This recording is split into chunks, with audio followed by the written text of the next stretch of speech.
آقا کے دیدار سے مشرف ہو کر اپنے آقا کے ہاتھوں پر اسلام قبول کیا، اور قبول کرنے کے بعد اپنی پوری زندگی قدم ناز مصطفیٰ صلی اللہ علیہ وسلم میں قربان کرنے کے لیے ہمیشہ کے لیے مدینے کے اندر رہنا شروع کر دیا۔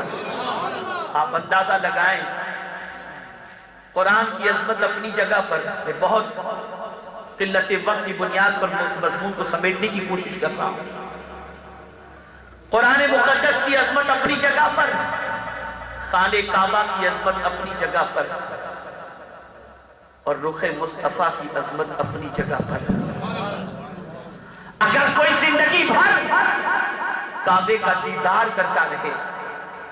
قرآن مقدس کو دیکھتا رہے، باوجود اس کے اسے وہ مقام نہیں مل سکتا جس نے ایمان کی حالت میں ایک مرتبہ بھی جلوہ مصطفیٰ صلی اللہ علیہ وسلم کو دیکھ لیا، اور اسی حال کے اندر اس کا انتقال ہوا ہو، اس کے دامن میں بھلے سجدے نہ ہو، اس کے دامن میں بھلے روزے نہ ہو، اس کے دامن میں بھلے طواف نہ ہو، اس کے دامن کے اندر بھلے زکوٰۃ نہ ہو، کچھ بھی نہ ہو، بس اگر اس نے ایک مرتبہ اپنی آنکھوں سے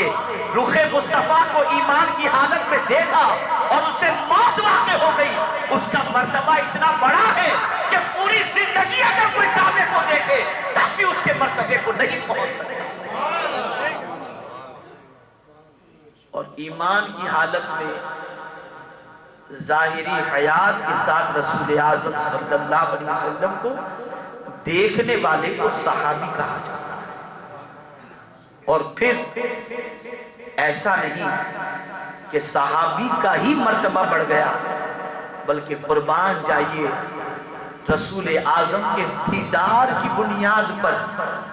اس صحابی کے عمل کا بھی اتنا مرتبہ بڑھ گیا کہ اگر غیر صحابی کوہ احد کے برابر سونا خیرات کرے تو وہ بھی اگر کسی صحابی نے یک مشت جو خیرات کر دیا تو اس کی برابری نہیں کر سکتا۔ یہ کس وجہ سے؟ یہ رسول اعظم صلی اللہ علیہ وسلم کے جمال کی وجہ سے۔ اسی لیے سیدی سرکار حضور مفتی اعظم ہند علیہ رحمت و برضوان بڑے مزے میں عرض کرتے ہیں، انہیں نہ دیکھا تو کس کام کی ہے یہ،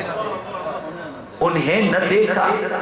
تو کس کام کی ہیں یہ آنکھیں کہ دیکھنے کی ہے ساری بہار آنکھوں میں،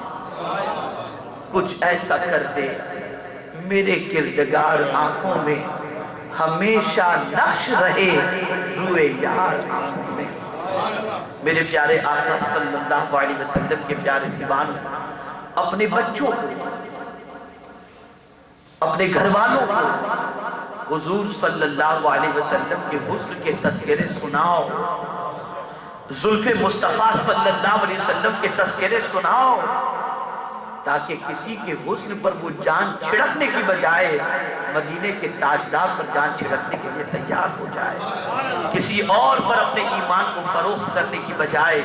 وہ اپنے نبی سے اپنا ایمانی رشتہ مضبوط کر کے اپنے آقا کی محبت میں زندگی گزارنے کے لیے تیار ہو جائے۔ بس آخری بات اثر کی میں اپنی گفتگو مکمل کرتا ہوں۔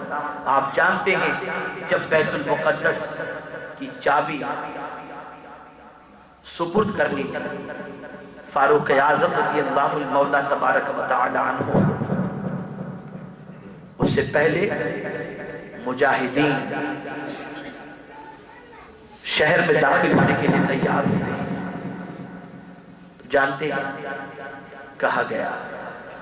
کہ کنارے پر لڑکیوں کو کھڑا کر دو تاکہ مجاہدین کی نگاہیں ان بچیوں پر پڑے تو وہ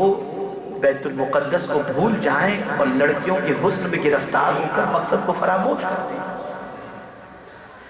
لیکن اسی موقع پر سپہ سالار نے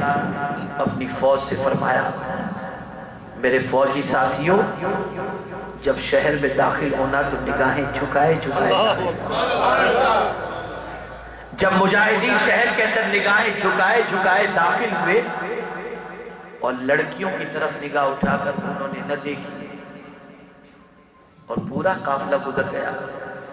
آخری مجاہد جب باقی تھا تو کسی بچی نے کہا پتہ نہیں ان کی نگاہوں میں کس کا حسن سمایا ہوا ہے کہ ہماری طرف نظر اٹھا کر دیکھتے تک نہیں ہے۔ مجاہد روکا اور برجستہ کہتا ہے جس کی نگاہوں میں حسن مصطفیٰ سمایا ہوا ہو وہ کسی لڑکی کے حسن پر اپنے ایمان کو بیچا نہیں کرتا ہے۔ یہ تھا وہ سرکار صلی اللہ علیہ وسلم کے عشق کا جذبہ جس کی وجہ سے میرے پیارے آقا صلی اللہ علیہ وسلم کے پیارے دیوانوں اسلام آج یہاں تک پہنچا ہے۔ یہ محفلیں بظاہر مختصر افراد پر مشتمل نظر آتی ہیں لیکن یاد رکھیں یہی تحفظ ایمان کا سب سے بڑا سرمایہ ہے اور یہی وہ محفلیں ہیں جن میں صرف خود کا آنا ضروری نہیں، اپنے بچوں کی انگلیاں پکڑ پکڑ کے لے کر کے آؤ تاکہ بچے بھی نبی سے بالغانہ عقیدت پیدا کریں اور اپنے نبی پر من مٹنے کا جذبہ پیدا کریں۔ اللہ مجھے آپ کو سب کو توفیق نصیب فرمائے۔ وما علینا الا البلاغ المبین۔